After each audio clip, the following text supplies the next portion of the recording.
And Lot saw them, and he stood to greet them.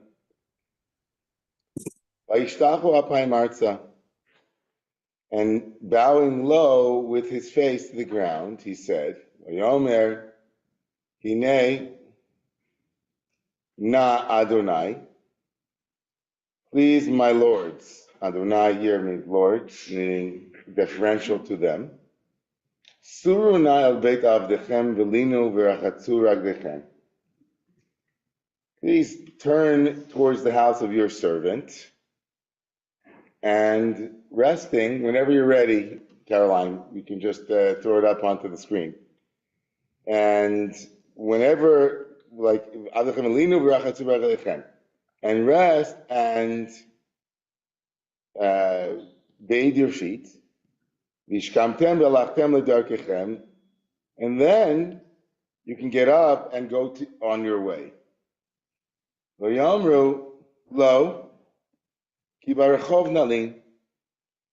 These two messengers, they said to him, "No, we want to sleep in this. We're going to sleep in the street." Yeah, so far so good. Familiar story. Yeah, you know the story. Yeah. So Lot is trying to get them to sleep in his house. He wants to take care of them. He wants to wash their legs, and then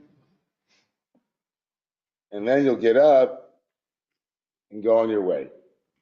But they refuse. They refuse his hospitality. They refuse his overtures and gestures, and they insist on sleeping in the street. What's up with that? By that he bothered them, he really insisted, he urged them. It's strange, but so he bothered them enough, and they said, okay, they relented. So they turned to him. And they came to his house. He made them something to drink and a little bit of matzot, some baked unleavened breads, let's say, and they ate.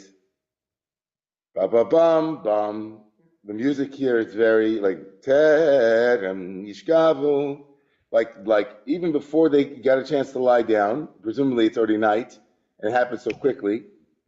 So even before they had a chance to sleep, some word had gotten around on Sodom, and the people of the city, the people of Sodom, nasabu al beisa. They came and they came and they gathered around his house. Minar v'adzaken kol ha'am mikatzeh. From a young person to the old, in the entire people, right? Everybody, the whole group, they all were there. This is very indicting, right? It's not just the older guys, young kids, the whole culture. The whole society. Vaikru Lot, Vayomru, they call out to Lot, Ayeh Anashim, where are the men? Asher ba'u elech halayla, that came to you tonight. Hotziem eleinu, bring them out to us. V'neida'otam, we want to be intimate with them, or that we might know them. Literally means to know them, but the translation here invites the biblically understood understanding of knowing. Could be that they just wanted to get to know them. They just wanted to know them. We really want to know you. Imagine that. Imagine the whole story's tenor if we were just to read it that way. Bring them out so that we might also get to know them. Okay, not exactly the way that it's traditionally understood, but that's the literal reading.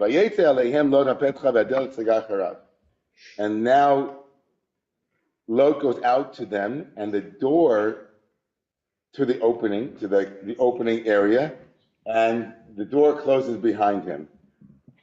It doesn't say that he closed the door, it says the door closed behind him. Yeah? Vayomar, and he says, Al nachai tarei, it says, please brothers, do not, I beg you, my brothers, do not act in an evil way. Hinei nali, and this is like, now he's going to act in an evil way. Hinena li shtei banot. I have two daughters, asher lo yadu ish. I have two virgin daughters who have not known man. It's clear that since he's using the term to know here biblically about his daughters, that the knowing in the previous verse is also a kind of biblical knowing.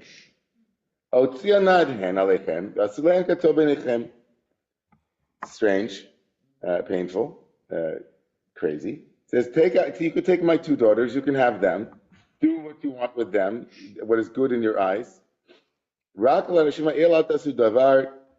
Please do not do anything to these particular men who have come.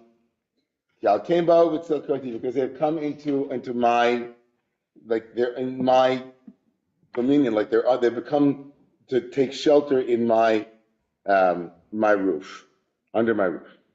Vayomru gesh hala, and they said, stand back, right? Get out of the way. Vayomru achad ba lagul vayishpot shafot atan narei lecha mehem vayitzru vayish belod meod vayigeshu lishbor hadalet. And they said, stand back. This fellow came here as an alien, meaning they're talking about him as Lot. Like someone, the ringleader is saying, this guy came, right?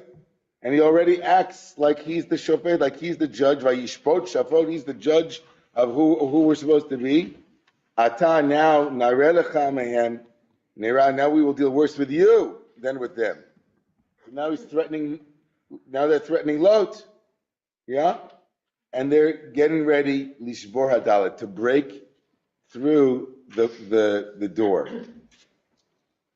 Vayishtachon Hashem et yadam, and now these men, these two guys, the angels, they send their hands, they grab him. Vayaviu es Lot aleihem abayisa v'esadelet sagaru. They managed to bring him in and close the door, and now they're being surrounded by the enemy. V'es anashim asher pesach habayis ikuba sanverin, and now the miraculous nature of these angels becomes apparent. They are now they're stricken with a kind of blindness, mikatonvad gadol, from the little one to the great one. Vayil'u limtso hapatach. They were helpless. They couldn't find the opening, which is a really great metaphor to end the first scene. Like they can't find an opening. They're blind, which is of course the nature of the whole piece is that they're blind, right? They can't see what's before them. They're morally blind, morally challenged. So here's the first scene in the story. Where could things have gone differently had we been, if we would have wanted to rewrite the story? Where were the choice points here in the story that could have turned the story in a different direction? What do you think? I wouldn't have offered his daughters. Yeah, so we'll start with that. Like, okay, let's just get that one on the table. Offering your daughters is certainly not. I mean, it's interesting that the biblical authors included, of course. They're not setting Lot up to be a revered figure. You know, it's clear that the biblical text is not. It's again ironic because his two daughters will, of course, come back very powerfully towards the end of the story in the epilogue to have two daughters are going to have their way in a different way later, and so it's very powerful. He was the way he was with his two daughters seems to be very, very morally problematic. Even in the text it doesn't seem to have such a problem. It's still problematic. Yeah. What else? Another moment. I was just going to say that it doesn't seem so problematic when you put it in the light of Abraham offering his wife in various situations. Right. This is different, but yes, again, like the biblical morality is certainly not where we are today, and certainly not where the Bible seems to be. Much later on in the Bible, there's evolution within. I mean, yes, these biblical characters are deeply flawed, morally, ethically. That's good to say, the surface. Where else were there choice points in the text, in the story, that you might have like, oh, this could have been different had this happened? Yeah. Well, I was surprised that the townspeople didn't engage really in any response to what Lot said. They just said, "Oh, you too." Right. They're not home. Yeah, for sure. Yeah, okay, keep going. Yeah, so the townspeople are problematic as a group, as a mob. The mob definitely is not interested in being reasoned with. Lot is trying his best to reason with them. He begs them, he calls them brothers. He says, brothers, maybe someone here, is anybody, I'll surface it. Maybe Lot shouldn't go out and even have a negotiation with them. What's the point of talking to these guys? They can't, they gathered around. He's been living there for a little while. He knows what they want. It's pretty dangerous of him to open up himself that way. He took a huge risk. He could have been killed if it had not been for the angels grabbing him by the scruff of his collar and grabbing and pulling him back in. Maybe he was naive to think that he could reason with them. I mean, like, really, Bemet? Like, these guys are clearly, terrorists. They're a bunch of immoral, it's not like, you can imagine it's not the first moment that they're acting this way. This must have been de rigueur for them. It wasn't like, oh, they woke up one morning and found out that they were, guests. What bothered them in the text, too? That they were guests there. Why is that, like, significant? They're guests there, and the text, like, imagine you're writing this story, and why are you writing this story? Let's start there. Why is the biblical author writing this story? What does this story serve in the text here? What does it serve, given chapter 18 and what came before? Well, with Abraham, it's such a point that he was honored as guest. He goes running. Right. And here they're going after to rape these people just because they're guests. Right. So in the context of our story, this text actually makes sense, as troubling as it is.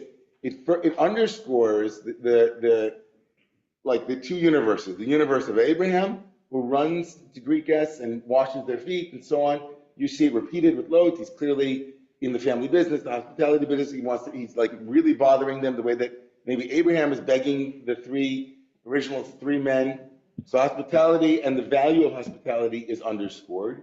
And the contrast to Sodom, the other civilization, is like reading this not as an actual, like a moral tale, a morality tale, right? Sodom represents the antithesis of Abraham, right? Sodom is like everything. Why is Lot there? That's a good question.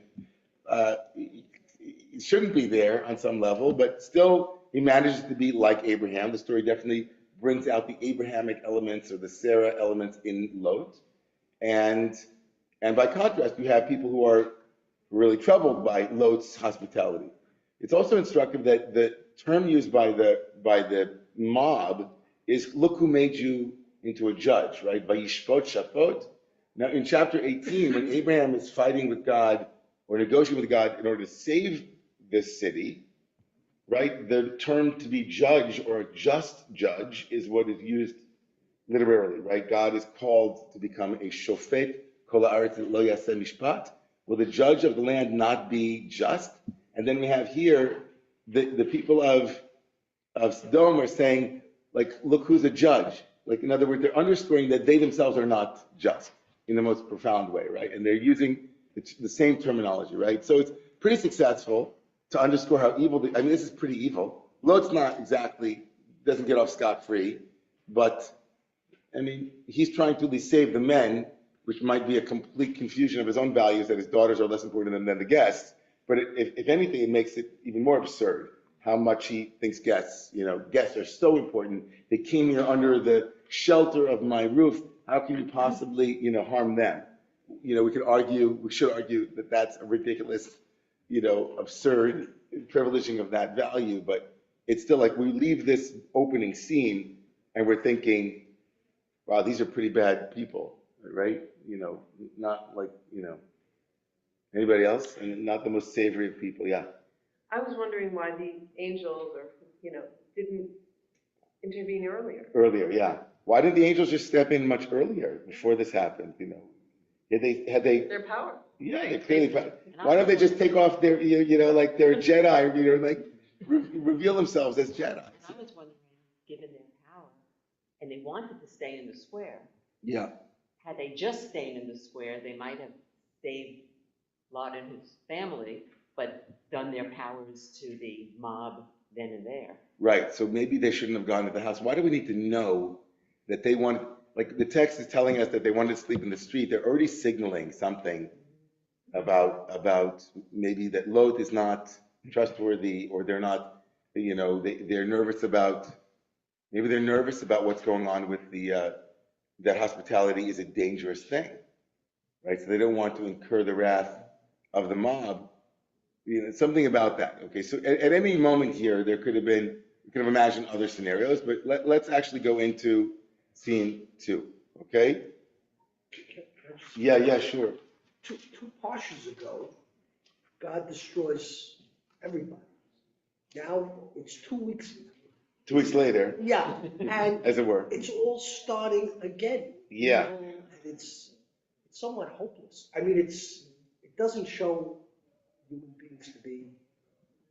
Well, and Abraham has also argued to save these people. Like, what if there's just one person? Yeah, 10 people. 10, and He then doesn't down. go to 1, but it doesn't go to 1, but He doesn't go to it 1, goes to goes 10. down But to like he wants to save them. Yeah. Well, what's remarkable here, of course, is that it is, you wouldn't have imagined having yet another morality, scene quite like the Noah scene in the Abraham stories, right? Abraham was supposed to be the savior. Like Noah doesn't save the world, but Abraham's going to save the world. So it's clear that at least Abraham tries his best to avert this destruction. And even is the lesson of the text that even the most righteous people and even those who are fighting for all humanity can't save humanity from its own self-destruction in total, that there's still remainder. Even Abraham, with all of his efforts, wasn't able to fully redeem a flawed human race. And notwithstanding that, God doesn't destroy the whole world. God's destruction is located in 2 cities, right? Thank God, right? So, yeah, problematic, really problematic. Okay, yeah. I have One more point, yeah. what it's worth. I'm not sure, is there any complication to the notion of what a guest is? Maybe that doesn't fit in this discussion, but is a guest always a desired guest? And was there a tradition perhaps of, the requirement of inviting people in, even if they weren't necessarily of your tribe or of your own beliefs, and you might invite them in spite of the fact that they might be dangerous? Right. I'm just wondering. Yeah, that's a good question about hospitality. What are the features of it? And here in particular, 18, 19 are all about welcoming the guests and the marginal and those who are vulnerable. And there's something profoundly sad about this scene in that, imagine that no one is more vulnerable in those cultures than those who were wayfarers, those who were on the road, those who had no lodging. And specifically the scene of their degradation and the depths of their societal rot is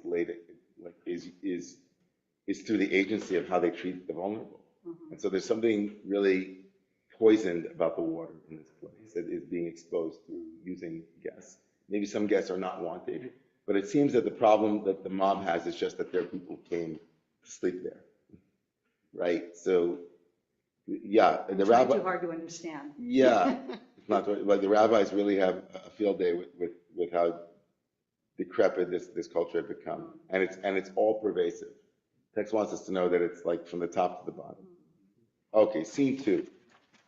Hey, before we continue, I just want to say there's 2 people in the Zoom room who are raising their hands.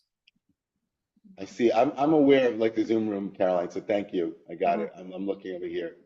I'm going to take questions and comments, but not reading from other sources, if that's okay. Amy, do you have something to add? That isn't. Yeah. Is it something to a question or comment? Well, Rashi gives us 2 points as to when did this happen. The first one is, he says it's the 14th of Nisan.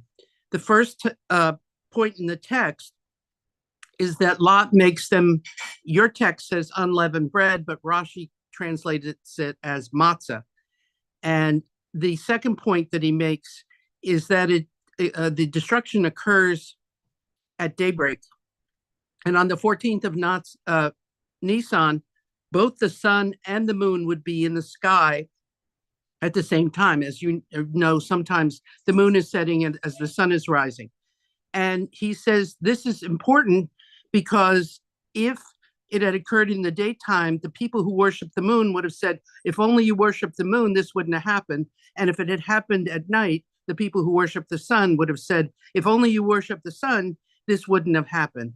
So he is supposing that the date is the 14th of Nisan. Thank you. Alexis.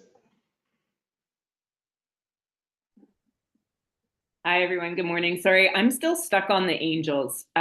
We learned this in elementary school, and I remember everyone being horrified by Lot and the things that happened with his daughters relatively soon, I think.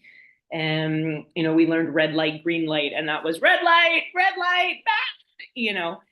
why would the angels also not say, no, no, no, you don't throw your daughters out there? I mean, I realized the culture that was writing at the time, but it would have been nice if they hadn't been up for sacrifice. Yeah, for sure. That would have been nice. And again, back to what we wish would have happened in the text. That would have been a nice moment there. Kind of like Abraham saying, don't sacrifice my son, kind of like a lot of these moral dilemmas that we anachronistically, like clearly it wasn't a problem for whatever reason, or maybe the angels knew that nothing would come of that and that it was, what's the point of telling us that? And the angels might know that that's not going to happen. And right, would have been great had the angels interfered at that moment and said, wait a second, not so fast with your daughters. Right. So all of that would have been lovely to have happened, and things could have gone very differently in this in the play had those things happened. And it's good to think about the counterfactuals in the text. So let's look at Act 2. Vayomer Anashim Elot. Mi lecha od mi lecha po. Chatan uvanecha v'notecha chol asher lecha ba'ir hotzei min hamakom. People said to Lot, who else do you have here? Your son-in-law, your sons, your daughters, or anyone else you have in the city. Bring them out of the place, for we are about to destroy this place because the outcry against them before Hashem has become so great that Hashem has sent us to destroy it. Gadlat tzakatam mepnei Adonai vayishalchenu Adonai l'shachta. Vayetze Lot vayidaber al chotanav l'chei benotav. And Lot, right, goes out. Where does he go out? He goes to talk to it's weird. Where is he going? But he goes out to speak to his sons-in-law, the ones who took his daughter. He goes, he said, let's get out of this place. Germany, 1933, Germany, let's get out. We see the writings on the wall. God is going to destroy the city. He was laughable in the eyes of his sons-in-law. It's fun. It's like a wild phrase. He was as if he was a mockery. That phrase also is back in chapter 18 also, when Sarah is laughing about Isaac. And also with Ishmael is mitzachek with Isaac. Like the rabbis also have a field day with that. What does it mean that they just thought he was absurd? What might have been the things they said to him? Like, come on. Yeah, what's going to happen? What's going to happen? I mean, honestly. Can't be that. Can't be that bad. Based upon the last time they was in office, everything turned out okay. You're overreacting. Don't be an alarmist. It's not, or maybe they also had become part of that culture.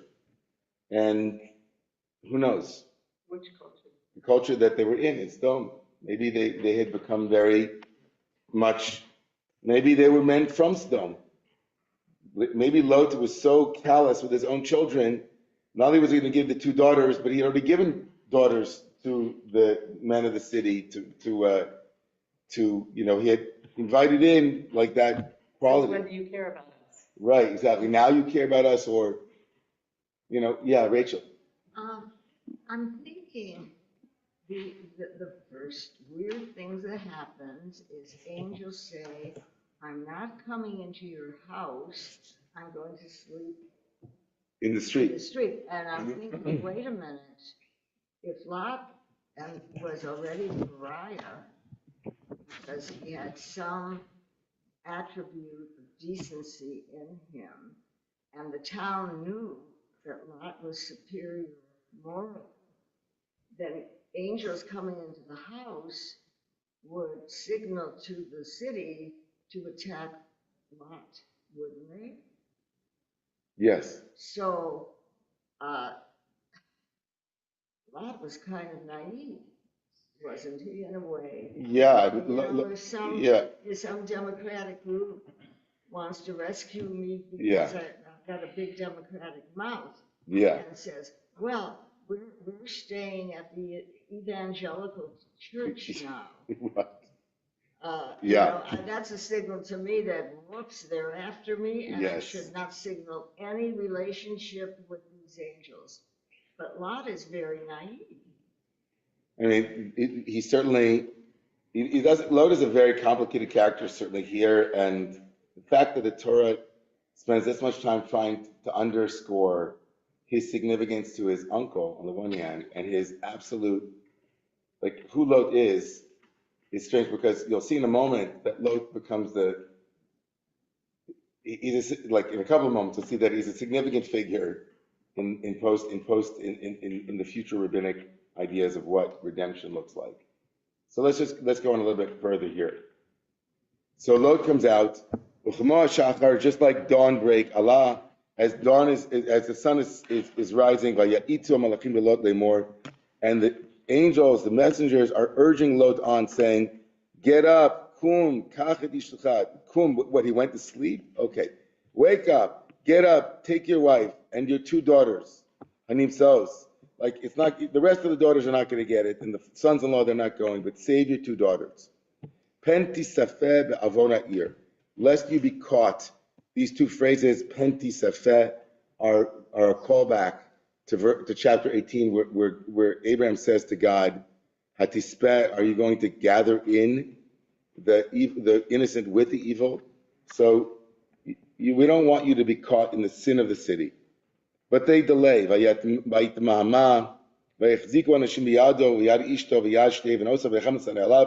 And the men, the angels, grab them by the hand, and they grab the hand of his wife, and they grab the hands of, how many hands did they grab? They grabbed the 2 daughters. With God's compassion, Allah, and they place him, they grab him. We don't know how he does this, but they placed him outside the city. Like, it doesn't say that they ran. This feels very magical to me, but somehow, some kind of trisat haderech, they jump. It's like Superman, and before you know it, they're like outside the city, right? And as he takes them out of the city, outside, they say, run for your lives. Do not look behind you. Right? And do not stand at all in the kikar, like here in the plain area, right? Go to the hills, run. Right? Hahara himale pentisefer. Keep running lest you be gathered in. In other words, once it starts, if you're not clear, it'll still gather you in. Your job now is to get as far away as you can get. Don't tarry. Vayomer Lot alehem al na'adonai. And now Lot's got a complaint. Please, my master, if I have found favor in your eyes, like, and your love for me is overwhelming, and you've saved my life. He speaks only in the first person, which is really painful. He says, I can't make it to the mountains. For the evil will definitely, it'll catch up with me, and I'll die. There's a small city here that's much closer. Vehi mitzar, and it's a little place. It's a little hamlet. I'll run over there. It's not so big. What does that matter? But anyway, it's not so big. And we'll be able to live. It said to him, you know what? We'll allow this too. Right? We will not destroy Tzoar, right? Because of what you said. Maheri Malek Shama, go run there, it's a little bit closer. So this seems to be an explanation for the name of the place, Tzoar, which is a little place. Is it supposed to be connected to Tzohar, the little window in the Noach story, which is like the little window that allowed them to have some outlet into the world? What's going on here? He clearly prays for himself. He doesn't pray for the city. He prays for himself.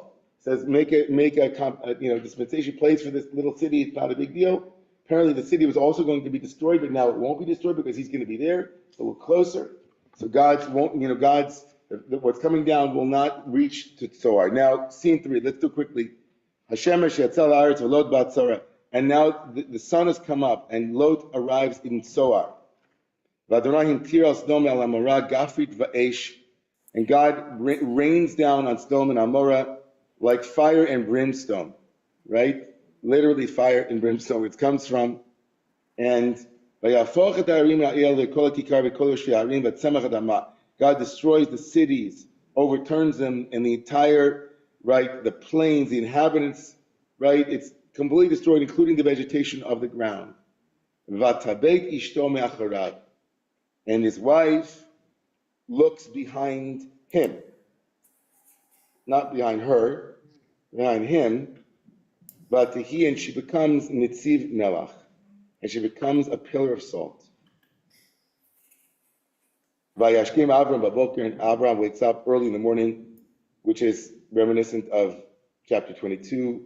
I mean, it will become chapter 22, but also he wakes up early. He went back to the place where he had stood with God, meaning where he had fought for the city. He goes back to see what had become of the city. Vayashkef al pnei Sodom va'Amorah, and he looks out over Sodom and Amorah.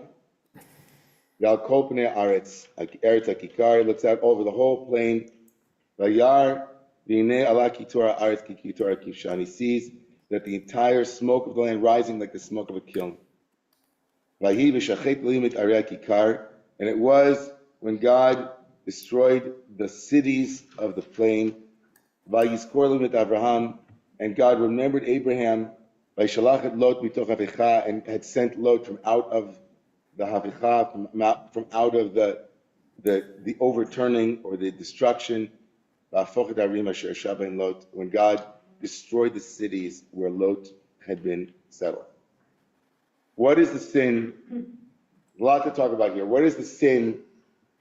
First of all, a couple of things. First of all, it's clear from the end of the text that what was animating Abraham, it seems, back in 18 when he argues with God, we often see it as a kind of a universal longing for justice, but it seems from the end of the text that he was worried about Lot, right? I mean, it seems like we don't have to see it that way. There are other ways to look at Abraham's universalist impulse that he wanted to save the people, and it was all about righteousness and God being righteous and God not doing to the innocent what was deserving of the guilty, not, collective punishment. But it seems from the end of this text that it seems from the end of the text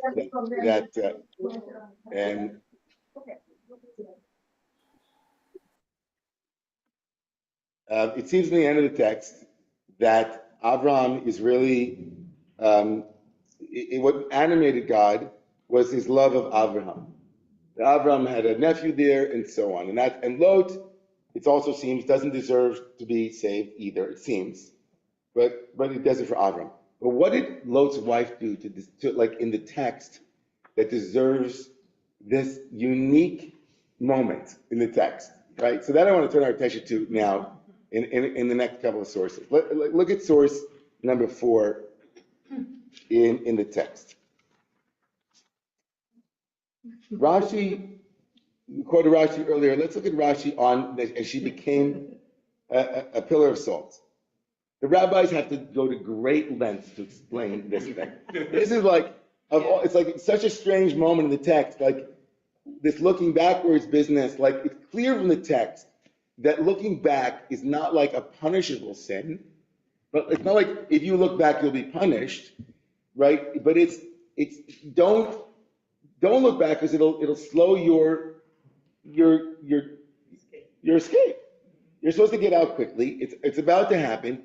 Don't look back. And by looking back here, it doesn't just mean it's like looking back and stopping. Like it's all about movement. Keep moving. But it seems like for the rabbis they have to come up with a series of, because she's punished. It seems. I mean, it doesn't say that she's punished. It says that she turned into salt.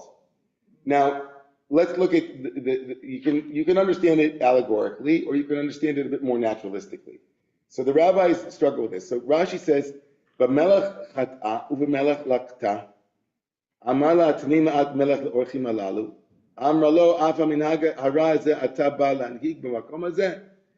Right? She sinned with salt. Lord had said to her, give a little bit of salt to the strangers. And she said, do you mean to introduce this bad custom also into our city? So in one framing, she's from Sodom, and she hates hospitality. And so salt here represents kind of like giving them something to eat, and she doesn't want to do it. So therefore she's punished. Okay, that's weird. Okay, let's look at another stretch interpretation here. Okay, the source 5, the Ibn Ezra says she becomes a pillar. It's like a pillar here means like a matzeva, which means a monument. She becomes a monument. She becomes monumental. Her bones were burned by brimstone, and she was entrusted in salt. Gesundheit, right? She, in other words, she becomes part of a monument. She becomes part of the monument of Sodom. Sodom will also there will forever be an area that is full of salt and brimstone and brimstone. So she becomes part of that as a monument, as a memory. But why? He doesn't say why. Why was she, right? So look at Chizkuni. He quotes Rashi. Chizkuni is number 6. Quotes Rashi that sin is like measure for measure. She was sinful when it came to hospitality with salt, and so she was punished. But right? So he says that by challenging the explicit command of the angels, she was punished with the punishment of Sodom. This feels very stretched, continues to be stretched. He offers another explanation. Maybe davar maybe alternatively, his wife gazed behind him and she became, right?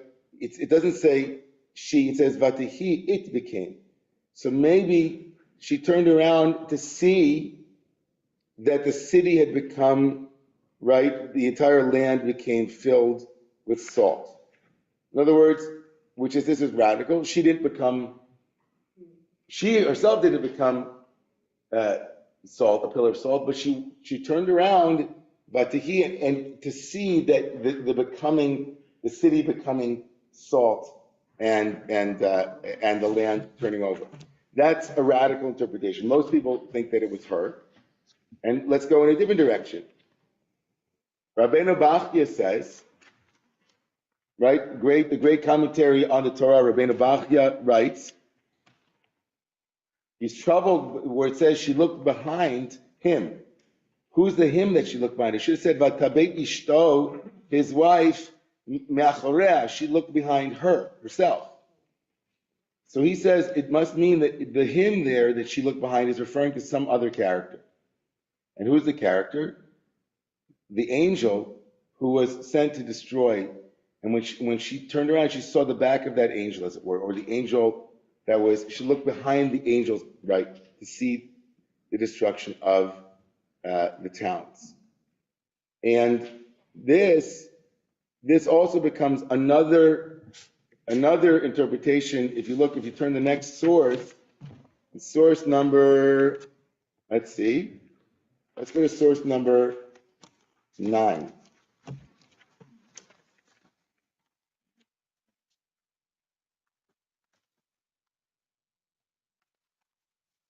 This source quotes Nachmanides, who has a very interesting interpretation of what happened when she turned around to see what was taking place.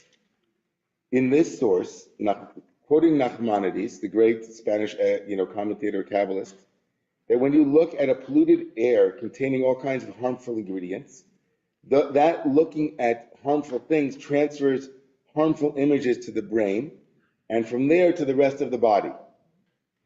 The effect is liable to be lethal. The Talmud claims that if one sees the reflection of a rabid dog in the surface of waters, say a lake, the effect is also liable to be deadly. So Nachmanides speculates that the angel causing all this destruction had taken a position between the earth and the sky. An effective medication may be to isolate oneself so that one is no longer exposed to the harmful influences either visually or through inhaling them. And this would explain what happened to the wife of Lot by attributing it to natural causes rather than assuming that God performed a miracle in order to kill her. Let's stop there for a second. So you understand, he's quoting Nachmanides' understanding of why, quote unquote, she turns into salt. What is Nachmanides' his understanding? It's not a punishment, but rather a direct result of looking at something that can have a harmful impact on your body and your soul. It's almost like post-traumatic salt disorder, like PTSD. Like she saw this salt and it becomes an imprinted image on her. And that, right, that is a dangerous thing. It's dangerous to see traumatic or aggressive or violent images. Now, whether or not that's a plausible explanation for what the text really is saying, it's interesting to think about, right, for a moment. Like the thought that seeing things can have a harmful impact on you and destroy your life. Kind of, it's a bit naturalistic, magical, but it might have also a bit more of a specific, like a more spiritual bend to it, right? That maybe her turning into a salt figure was something that comes from seeing things that one should be careful not to see. It's painful to read the explanations. I understand why the Ramban wants to make it naturalistic, because it doesn't seem that she did anything wrong. Like the whole plan here that she sinned in some way, she sinned with salt, and therefore it doesn't feel like that at all.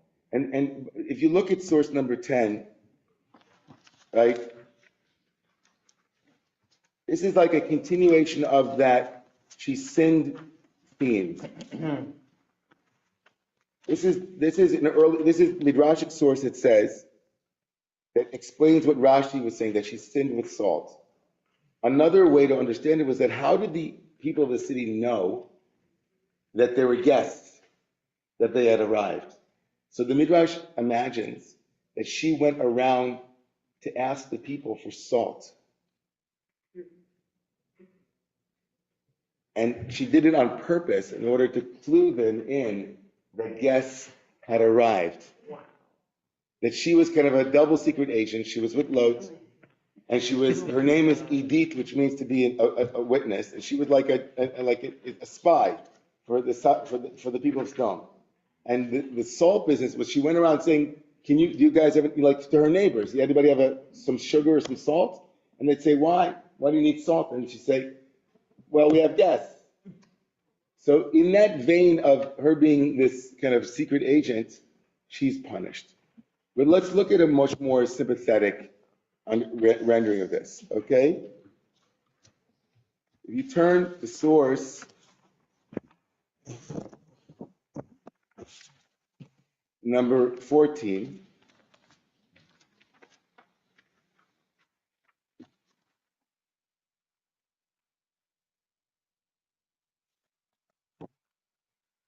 Sefer Yashar, this is the name of Lot's wife in the Midrash is Edith.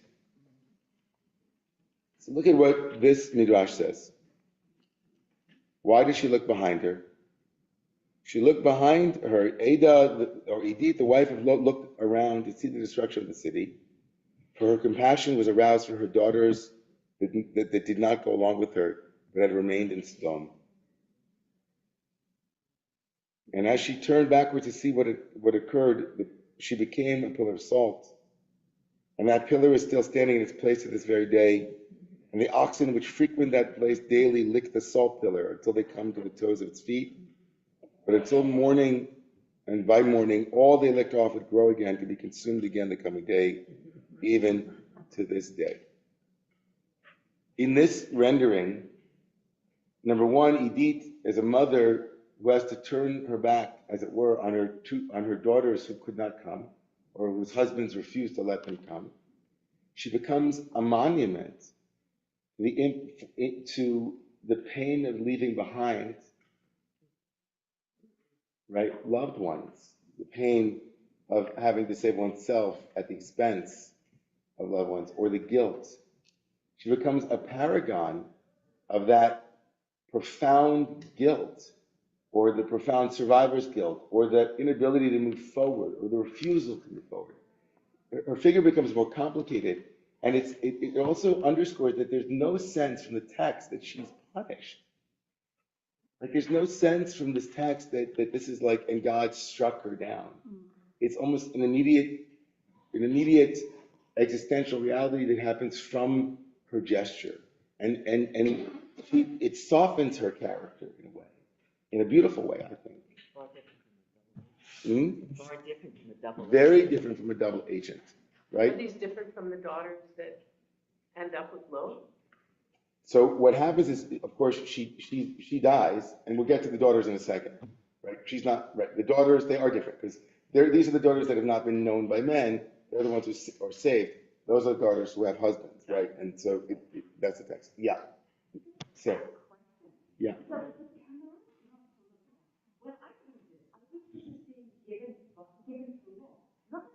Right. Right. That's true. Right. And there's an assumption that Lot is going to be communicating to his wife that this is what has been decreed. Right. So theoretically, she wouldn't have sinned regardless unless that connection. Right. Right. But even so, like it's a commandment not to look back, right? It's a strange commandment. Like, what is it about seeing here that's the problem? It's clear from the text itself seems clear that it's about slowing down. He's already complained that he can't make it and he has to hurry up. And they're trying to say, don't tarry, right? And all Lot does is tarry. But, the fact that she herself is the one that is, it's very odd. You're right. In the text, it's how does she become the adjacent to, which leads the rabbis to all of these reasons for her being this guilty party, right? That she must have done something wrong. Could be her sorrow, the tears of her sorrow, which would be salt. Right, the salty tears of her sorrow, maybe more poetically.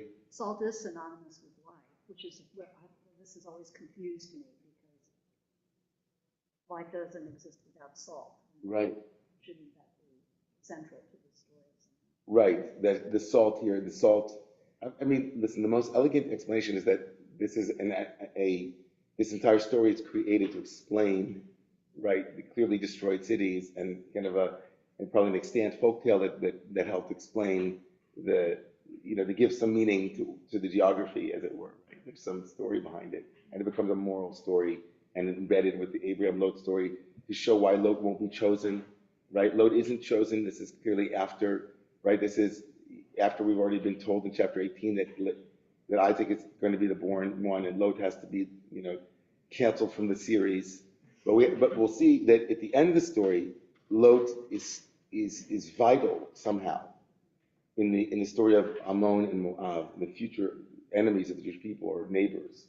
It becomes a kind of a moralistic tale about their decrepity, and but they're still connected in some way. So, yeah, Jay, go ahead. See your hand up. Thank you. I want to talk about Act 1 and Act 2, setting this whole thing up. There's this almost like dreamlike apparitional quality to everything here, starting with the protagonists.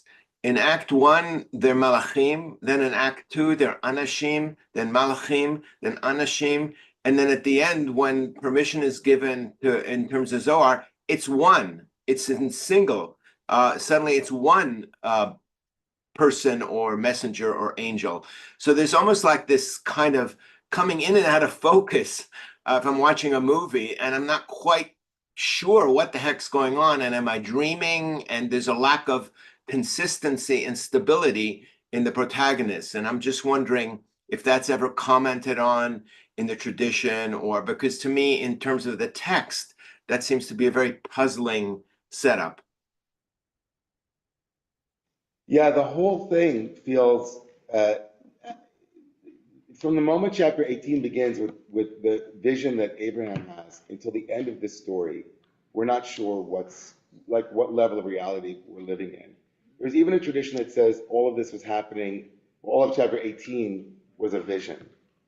And even though this is real, chapter 18 is a vision that Abraham's argument with God is in a vision. Like we're in a very dreamy state. Are these angels, like we're not clear that they're angels until they do this, this business of striking them with blindness, right? So there is true. There's a lot of the story is it's a remarkable story. It's an odd story, even biblically speaking at this moment. It feels like it belongs in the pre-chapter 12 reality, in the mythic stories of more the genealogy and more explanatory about creation and what creation is all about. Mm-hmm. It feels like it belongs with Migdal Bavel, with the Tower of Babel, or the flood stories. One wouldn't have imagined that in the Abrahamic narratives you have this horrific story of destruction and fire and brimstone, and Abraham's inability to avert this is also profound, and that there's no text in here about his sadness around it. I mean, there's a lot in here that's very strange. It's also reminiscent of the 4 kings, 5 kings that happens in the Abrahamic stories, like this admixture of these stories that feel like they belong before Abraham shows up on the scene. Like, what's it doing here? Like, we're in the world of Abraham and Pharaoh, Abraham and Avimelech, but all of a sudden there's a story of mythic proportions, like the 4 kings against the 5 kings, and then Lot is taken hostage, and then like you're like, what's going on in this part of the Torah? So you're right, it has a strange quality to it. I would agree. I want to unpack like a more modern midrashic understanding of Lot's wife, and then end with an unbelievable piece about the epilogue of the story, the horrific incest that takes place in the aftermath. So source 16, I'll read it. Hopefully you'll take it with you, and then we can move to the last piece. We all waver, Rabbi Marcy Bellows writes, in a delicate dance between past nostalgia and future potential. We all know what it feels like to get stuck somewhere, to look back longingly when we should be moving forward, and to be turned into a pillar of the past. That's a great phrase. Into a pillar of the past. I mean, essentially that's a monument, right? Right? So perhaps we do so in regret, mired in wishes that events had turned out differently, or that we had acted differently. Perhaps we missed someone, a loved one no longer with us, or a relationship long over, or an estranged family member. Perhaps we live a former moment of glory, enjoying the memory of the moment, but no longer reaching for new accomplishments or achievements. Perhaps we are scared, knowing that we must take a risk or leap forward, or make a change in our lives, yet not sure how to proceed. Rather than remaining there eternally merely as a punishment, I think that Lot's wife, whatever we call her, Edith again means witness or testimony, edut, stands as a signpost at the crossroads. She shows us what happens to us when we become stagnant or inert. We freeze there forever unless we are able to look forward, to take those first important steps. When remembering Lot's wife, let us look ahead, squinting our eyes into the bright future, pulling away the cobwebs that form, taking those tentative, anxious steps that eventually lead us to a new chapter of our own stories. Now, I love this piece as this is the kind of piece that I would include in any rabbinical seminar on sermon writing. She took the difficult piece of the text and in her own midrashic way spun it to both lift up Lot's wife as an enduring monument to a dangerous psychological tendency that all of us have, or an understandable yet not very constructive or minimally constructive element that all of us have. And it's a kind of psycho-spiritualizing of this moment of myth. I love it, right? I love it. I mean, again, it's almost like the only thing you could really do with it, right? And it's great, I think, in a modern valence, she becomes an eyewitness testimony to the negative possible impacts of, right? She becomes almost we might imagine her as the goddess that presides over the freezing in traumatic moments, right? Urging us to look backwards momentarily and then to move forward. Of course, it doesn't help us that her momentary looking behind, we would have wanted someone to come and grab her and say, don't linger, or it would have been great as a heroine for her to look back and say, I look back momentarily, but my inner strength says, move forward. That would be like a great moment, right? Edith, who stands forever at the precipice, guarding against the overly lingering one, right? That would have been great. Instead of like she's an eternal testimony to the dangers of being stuck in the mess. Okay, but still, I like what Marcy did. I think it's useful. Let's look at the epilogue, as ugly as it is. The epilogue in source 18, the epilogue of this story is, and I'm just going to read it quickly. Lot goes to this place called Zoar. He's in this place in the mountains, and he doesn't want, and his two daughters are there with him, and he was afraid to dwell there, and they were living in a cave. Weird. Okay. The eldest one says to the youngest one, our father is old, and there's no one left in the world that can, right? They think the world has been destroyed like in Noah. Nobody's here to have sex with us and to propagate the species. And let's get our father drunk, very Noah-esque, right? So by the way, Noah is not the chosen one, and neither his children. And Lot is not the chosen one. He gets drunk, it's a whole, right, it's ugly. We're going to sleep with our dad, and we'll have seed through our father, right? So the first night it happens. This is straight out of Compton. This is crazy. This is like, this is crazy stuff. And he doesn't, he's not aware it's also ugly given the current news that happened in France. Like, I keep thinking about the story of that crazy story, a horrible story. But like, okay, he doesn't know that v'lo yada b'shechva b'kuma, that word he doesn't know. Again, knowledge back to chapter, immediately like the knowledge of the previous story. And on the next day, the eldest one says to the younger one, I slept with him yesterday, let's do it again tonight, and both of us will have children through our dad, right? And so it happens, and it repeats itself. And then if you look at the end of the story, they both become pregnant on the end of chapter 18, and they call the children Moav, which means from my father.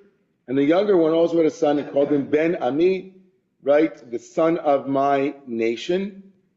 And that's Ammon to this day, the Ammonites, right?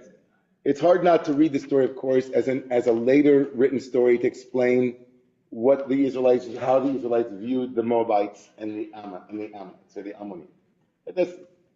But remarkably, in the Torah, in the Torah and in the Bible, of course, the Davidic dynasty comes through Ruth, who was a Moabite. And of course, in the book of Deuteronomy, the Moabites are also not seen in a great light as well, because they refuse to